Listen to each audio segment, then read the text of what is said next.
ఎవరు బాగా చేస్తారో చూస్తా.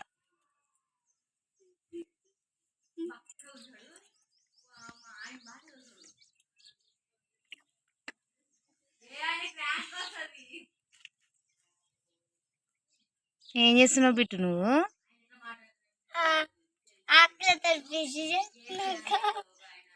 దాని పేరేం పేర్రా?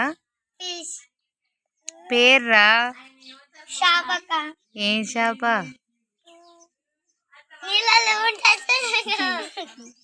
నీళ్ళలో పెరుగుతుంటది చేప. నీళ్ళలో తేలుతుంటదా ఎరుగుతుంటదా? అంత మాట్లాడు అక్క. తెలుసు అక్క.